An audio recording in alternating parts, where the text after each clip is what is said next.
నమస్తే my dear UPSC aspirants and future bureaucrats. UPSC syllabus ఎంత పెద్దదైనా మనసుంటే మార్గం ఖచ్చితంగా ఉంటుంది. మీ యూపీఎస్సీ ప్రిపరేషన్ని సింప్లిఫై చేయడానికి నేను సిద్ధం. మరి మీరు myself Mushtaq and welcome to our channel Veranda IAS. కన్ఫ్యూజన్ని క్లియర్ చేసి కాన్ఫిడెన్స్ని బిల్డ్ చేసే యూపీఎస్సీ క్లాసెస్ మన ఈ యూట్యూబ్ ఛానల్లో స్టార్ట్ చేద్దాం. సో కమాన్, ఈరోజు మనం ఈ Thar desert, the great Indian Thar desert గురించి క్లియర్గా తెలుసుకుందాం. అసలు ఈ థార్ డెజర్ట్ అంటే ఏంటి, ఈ థార్ డెజర్ట్ మన ఇండియాలో ఎలా ఫామ్ అయింది, దీని యొక్క ఫ్యూచర్స్ ఏంటి, ప్రోస్ ఏంటి, కాన్స్ ఏంటి, ఇవన్నీ కూడా మనం తెలుసుకుందాం. మీరు చూసినట్టయితే ఫస్ట్ థింగ్, అసలు ఈ థార్ డెజర్ట్ ఒక ఏరియా ఏంటి అంటే, ఈ Thar desert is covering nearly 264,000 square kilometers. The total area covered by the Thar desert is 264,000 square kilometers అన్నమాట. మరి ఈ థార్ డెజర్ట్ ఓన్లీ ఇండియాలో ఉందా అంటే కాదండి. ఈ థార్ డెజర్ట్ మన ఇండియాతో పాటు పాకిస్తాన్లో కూడా ఉంది. The Thar desert covers both India and Pakistan. మరి బోత్ ఇండియా అండ్ పాకిస్తాన్ ఉంది కదా, మరి ఇండియాలో ఎంత పర్సెంట్ ఆఫ్ థార్ డెజర్ట్ ఉంది అంటే దాదాపు 2/3. 1/3 of the Thar desert is located in Pakistan, whereas 2/3 of the Thar desert, the Great Indian Thar desert, is located in India. ఎక్కడ అంటే మనం చూడండి, ప్రైమర్లీ రాజస్థాన్లో కానివ్వండి, పంజాబ్, హర్యానా, గుజరాత్. ఏంటి ఎక్కడెక్కడ? రాజస్థాన్, పంజాబ్, హర్యానా, గుజరాత్. ఈ 4 లొకేషన్స్లో థార్ డెజర్ట్ అనేది స్ప్రెడ్ అయ్యి ఉంది. మరి total Indian geographic land, total ఇండియాలో ఉన్న టోటల్ ల్యాండ్లో థార్ డెజర్ట్ ఎంత పర్సెంటేజ్ మేము చూసినట్టయితే టోటల్ ఇండియన్ ల్యాండ్లో థార్ డెజర్ట్ 6% ఉంది. నెక్స్ట్, ఈ థార్ డెజర్ట్ని మనం గ్రేట్ ఇండియన్ థార్ డెజర్ట్ అని కూడా అంటాం. ఏమంటాం? గ్రేట్ ఇండియన్ థార్ డెజర్ట్ అన్న థార్ డెజర్ట్ అన్న ఒకటే. నెక్స్ట్, అసలు ఈ థార్ డెజర్ట్ ఉంది కదా, మరి దీని northern most extent, southern most extent, eastern and western extent ఏంటి అంటే, ఫస్ట్ థింగ్ నార్త్ కానివ్వండి, నార్త్ ఈస్ట్ కానివ్వండి, వెస్ట్లో కానివ్వండి, north west and north east, the Thar desert is bounded by the Indo Gangetic plain. ఏంటి? Indo Gangetic plain. నెక్స్ట్, సౌత్లో ఇంకా మీరు చూసినట్టయితే Rann of Kutch, the Thar desert is bounded in the south by Rann of Kutch. అలాగే మీరు ఇంకా eastern boundary of the Thar dessert ఇంకా చూసినట్టయితే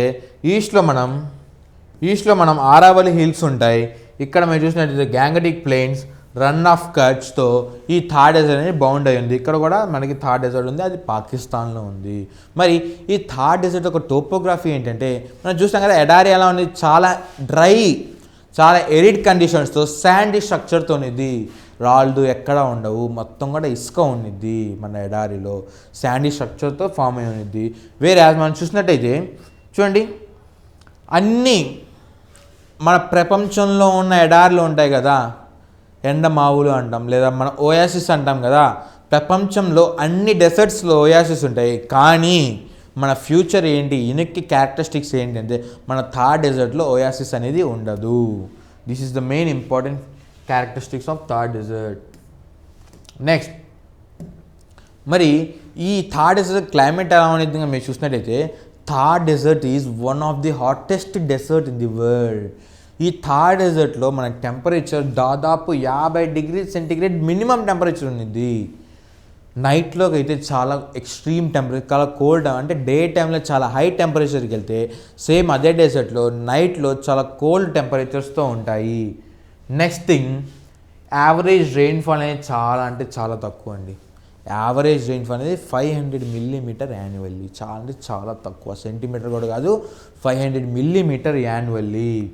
అది కూడా దేని ద్వారా వస్తుంది? ఒక సౌత్ వెస్ట్ మాన్సూన్ ద్వారానే ఈ థార్ డెజర్ట్కి మనకి రెయిన్ఫాల్ వస్తుంది. నెక్స్ట్, ఈ థార్ డెజర్ట్లో ఏమవుతుందంటే ఈ డస్ట్ స్టార్మ్స్ ఉంటాయి కదా, దీనివల్ల హై రేట్ ఆఫ్ ఎవాపరేషన్ జరిగి నెక్స్ట్ ఈ థార్ డెజర్ట్ని షేపింగ్ మరియు రీషేపింగ్ చేస్తున్నాయి. ఇప్పుడు ఈ థార్ డెజర్ట్లో మనం ఆరావళి హిల్స్ చూస్తాం కదా, ఈ డస్ట్ స్టార్మ్స్ ఏం చేస్తున్నాయి అంటే ఈ ఆరావళి హిల్స్లో ఉన్న సెడిమెంట్స్ని, పార్టికల్స్ని వెదరింగ్ ద్వారా లేదా ఎరోషన్ ద్వారా ఈ ఎరోషన్ ద్వారా ఏం చేస్తున్నాయి, ఈ థార్ డెజర్ట్లో ఉన్న ఆరావళి హిల్స్ ఉన్న సెడిమెంట్స్ని ఎరోడ్ చేసేసి ఆ ఆరావళి హిల్స్ యొక్క సైజ్ని తగ్గించేస్తున్నాయి.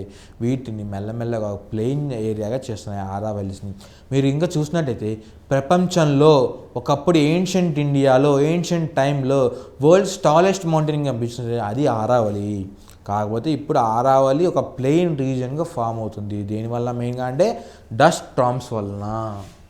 నెక్స్ట్ సార్, అసలు ఈ థార్ డెజర్ట్ ఎలా ఫామ్ అయింది సార్ అంటే, ఈ థార్ డెజర్ట్ ఫామ్ అనే మెయిన్ రీజన్స్ ఏంటంటే చేంజ్ ఇన్ ద క్లైమేట్ అనేది మనం పాస్ట్ ఒక బిలియన్ ఇయర్స్ కానీ కొన్ని వందల సంవత్సరాల కింద చూసినట్టయితే అప్పటికి ఇప్పటికి క్లైమేట్ అనేది చాలా చేంజ్ అయింది. ఈ క్లైమేట్ చేంజ్ చేయడం వల్ల ఈ రీజన్ అనేది చాలా డ్రైగా ఫామ్ అయిపోతుంది. రెయిన్ఫాల్ అనేది పడిపోయింది. ఈ రెయిన్ఫాల్ చాలా స్కేర్సిటీ అయిపోయింది. రెయిన్ఫాల్ తగ్గిపోవడం వల్ల ఇది ఎరిడ్ రీజన్గా ఫామ్ అయింది. నెక్స్ట్ ఏంటంటే ఏన్షియంట్ టైంలో మనకి చాలా రివర్స్ ఫ్లో అయ్యేవి థార్ డెజర్ట్లో. ఎగ్జాంపుల్ నేను చూసినట్టే గాగర్ హక్రా రివర్ అనేది థార్ డెజర్ట్లో ఇది ఫ్లో అయ్యేది. ఏమైంది, మెల్లమెల్లగా ఈ థార్ డెజర్ట్లో ఫ్లో అయ్యే రివర్ అనేది పూర్తిగా డ్రై అయిపోయింది. దీనివల్ల థార్ డెజర్ట్లో వాటర్ రిసోర్స్ అనేది చాలా స్కేర్సిటీ అయిపోయింది. నెక్స్ట్ ఏంటి, ఆరావళి హిల్స్ అనేవి ఈ డెజర్ట్లో చాలా ఇంపార్టెంట్ కీ రోల్ ప్లే చేస్తున్నాయి. ఎందుకంటే మీరు చూడండి, ఇప్పుడు ఆరావళి హిల్స్ ఇలా ఉంటాయి కదా, ఆరావళి హిల్స్ ఇలా ఉన్నప్పుడు ఏమవుతుంది అంటే, ఆరావళి హిల్స్ ఇలా ఉన్నప్పుడు ఈ సౌత్ వెస్ట్ మౌంటైన్స్ ఏం చేస్తున్నా, విండ్ని క్యారీ చేస్తున్నా, వెట్ క్లౌడ్స్ని క్యారీ చేస్తున్నా కదా. ఈ క్లౌడ్స్ అనేవి ఈ ఆరావళి మౌంటైన్స్కి ప్యారలల్గా ఫ్లో అవడం వల్ల, ఇది క్లౌడ్స్ అనుకోండి, ఈ క్లౌడ్స్ ఆగడం లేదు. ఈ క్లౌడ్స్ ఆగకపోవడం వలన ఈ థార్ డెజర్ట్లో మనకి రెయిన్ఫాల్ అనేది చాలా కొరత కనిపిస్తుంది. ఈ క్లౌడ్స్ అలానే ప్యారలల్గా ఫ్లో అయ్యి హిమాలయాస్ ఈ క్లౌడ్స్ని స్టాప్ చేస్తున్నాయి. ఈ హిమాలయాస్ ఈ క్లౌడ్ని స్టాప్ చేయడం వల్ల ఇండో గ్యాంగటిక్ ప్లేన్లో హెవీ రెయిన్ఫాల్ అవుతుంది. సో దీనివల్ల ఈ పొజిషన్ ఆఫ్ ద ఆరావళి చాలా క్రూషల్ రోల్ ప్లే చేసింది థార్ డెజర్ట్ ఫార్మేషన్లో. Next sediment deposition. ఇక్కడ సెడిమెంట్స్ ఒక చోట ఒక సెడిమెంట్ డిపాజిషన్ అవుతుంది కదా, ఈ డస్ట్ కానీ స్టార్మ్ ఆ సెడిమెంట్స్ని ఒక చోట నుంచి వేరే చోట ఈజీగా ట్రాన్స్ఫర్ చేసి చాలా శాండ్ పార్టికల్స్ని క్రియేట్ చేస్తున్నాయి. నెక్స్ట్ మీరు చూసినట్టయితే ప్రపంచంలో one of the highly densely populated desert ఏదైనా ఉంది అంటే అది కేవలం మన థార్ డెజర్ట్ మాత్రమే. చూడండి, the density of the Thar desert is 83 people per square kilometer. మీరు చూడండి, థార్ డెజర్ట్లో మరి అంత ఎండ ఉంది, అంత వేడి ఉన్నా కూడా ఆ హాట్ అండ్ ఎరిడ్ కండిషన్స్కి సెట్ అయ్యే కొన్ని నొమాడిక్ ట్రైబ్స్ కావండి, చాలా లోకల్ పీపుల్ కావండి, ఆ హాట్ అండ్ డ్రై కండిషన్స్కి సెటిల్ అయ్యి అడాప్ట్ అయ్యి ఆ ఎడారిలోనే జీవిస్తున్నారు. మరి ఈ ఎడారిలో జీవిస్తున్నా అంటే మరి వాళ్ళకి ఉద్యోగం ఏంటి సార్, వాళ్ళు ఏం పని చేస్తున్నారు అంటే మెయిన్గా వాళ్ళకి వచ్చే ఎకనామిక్ దేని ద్వారా అంటే అగ్రికల్చర్ అనేది చాలా లిమిటెడ్ అగ్రికల్చర్ ఉంటుంది. నెక్స్ట్ హర్డింగ్, ఇప్పుడు గొర్రెలు మేపడం కానివ్వండి, లేకపోతే ఈ క్యామిల్స్ ద్వారా హర్డింగ్ ద్వారా. నెక్స్ట్ టూరిజం అనేది చాలా ఇంపార్టెంట్ రోల్ ప్లే చేస్తుంది. డెసర్ట్ సఫారీ లాంటివి ఈ టూరిజం అనేది అట్రాక్ట్ చేసుకొని వాళ్ళు ఇన్కమ్ని జనరేట్ చేస్తున్నారు. నెక్స్ట్ సార్, మరి ఈ డెజర్ట్ అంటున్నారు కదా, మరి ఈ డెజర్ట్లో ఎలాంటి ఫ్లోరా అండ్ ఫానా ఉన్నాయంటే మీరు చూస్తున్నారు, ఈ డెజర్ట్ కూడా ఒక నేషనల్ పార్క్గా క్రియేట్ చేశారు. చూడండి, డెజర్ట్ నేషనల్ పార్క్ అనేది రాజస్థాన్లో ఉంది. మరి ఈ డెజర్ట్ నేషనల్ పార్క్లో లేదా ఈ డెజర్ట్లో ఎటువంటి flora and fauna, main important flora and fauna ఏమున్నాయనుక మీరు చూసినట్టయితే మనకి ఇక్కడ బ్లూ బుల్ లేకపోతే నీల్ గాయ్ అని పిలుస్తారు. ఇది majorly found in deserts, Thar desert. ఇది ఏంటి, ఏషియాస్ లార్జెస్ట్ యాంటిలోప్. ఏంటి ఇది అసలు ఇది ఎడారిలో ఉండే జంతువు కాదు, కాకపోతే అడాప్టేషన్ వల్ల ఈ ఏషియాస్ లార్జెస్ట్ యాంటిలోప్ నీల్గా అనేది ఈ డెసర్ట్ కండిషన్స్కి అడాప్ట్ అయిపోయింది. నెక్స్ట్ మనం బ్లాక్ బక్ కానివ్వండి, చూడండి. నెక్స్ట్ గ్రేట్ ఇండియన్ బస్టర్డ్ కానివ్వండి, ఈ గ్రేట్ ఇండియన్ బస్టర్డ్ అనేది క్రిటికల్లీ ఎండేంజర్డ్ బర్డ్ స్పీషీస్. మరి ఇది ఎక్కడ ఉంటుంది అంటే మన థార్ డెజర్ట్లో కనిపిస్తుంది. నెక్స్ట్ ఇండియన్ గెజల్ కానివ్వండి, ఈ ఇండియన్ గెజల్ అనేది చాలా ఫాస్ట్గా రన్ చేస్తుంది. ఇది డెజర్ట్లో చాలా ఎక్కువగా కనిపిస్తున్నాయి. మరి ఇవి మెయిన్ ఇంపార్టెంట్ యానిమల్స్, మనకి బర్డ్స్ అండ్ యానిమల్స్ మన డెజర్ట్లో కనిపించు అండి. Blue bull, black buck, great Indian bustard and Indian gazelle, ఇవన్నీ కూడా main important birds and animals. So ఇప్పుడు మరి ఈ థార్ డెజర్ట్లో మినరల్ రిసోర్సెస్ ఏమేమి ఉన్నాయి, మరి వెల్త్ ఏంటి అని మేము చూసినట్టయితే మెయిన్గా ఈ థార్ డెజర్ట్లో చాలా వరకు మైనింగ్ యాక్టివిటీస్ జరుగుతున్నాయి. మరి ఈ థార్ డెజర్ట్లో ఏమేమి మినరల్స్ ఉన్నాయి అంటే మీరు చూస్తే జిప్సమ్ కానివ్వండి, లైమ్ స్టోన్ కానివ్వండి, సాల్ట్, బాక్సైట్, సిలికా డిపాజిట్స్ అనేవి చాలా ఎక్కువగా కనిపిస్తున్నాయి థార్ డెజర్ట్లో. నెక్స్ట్ ఇంకో ఇంట్రెస్టింగ్ ఫ్యాక్ట్ ఏంటంటే, మన ఎడారి అంటే ఎప్పుడు డ్రై కండిషన్స్ అని అనుకున్నాం కదా, కాకపోతే రీసెంట్ స్టడీ ప్రకారం ఈ థార్ డెజర్ట్లో గ్రీనరీ అనేది ఇంక్రీజ్ అవుతుంది.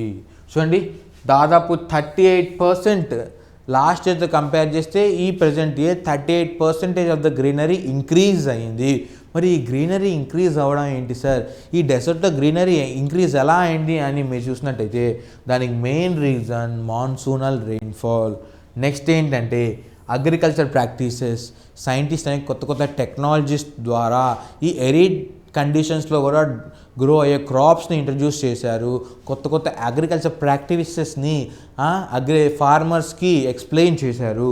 నెక్స్ట్ వాటర్ మేనేజ్మెంట్ టెక్నిక్స్, మరి ఎడారిలో చాలా తక్కువ రెయిన్ఫాల్ ఉంది, ఆ తక్కువ రెయిన్ఫాల్ని కూడా స్టోర్ చేసే కెపాసిటీగా ట్యాంక్స్ని బిల్డ్ చేశారు ఎడారిల్లో. నెక్స్ట్ ఇరిగేషన్ ఇన్ఫ్రాస్ట్రక్చర్ని బాగా డెవలప్ చేశారు మన government. So this is all about the Indian Thar desert. మీకు ఇంకా ఈ వీడియో నచ్చినట్టయితే please like, share and subscribe. Thank you. Veranda IAS, where your dream becomes reality.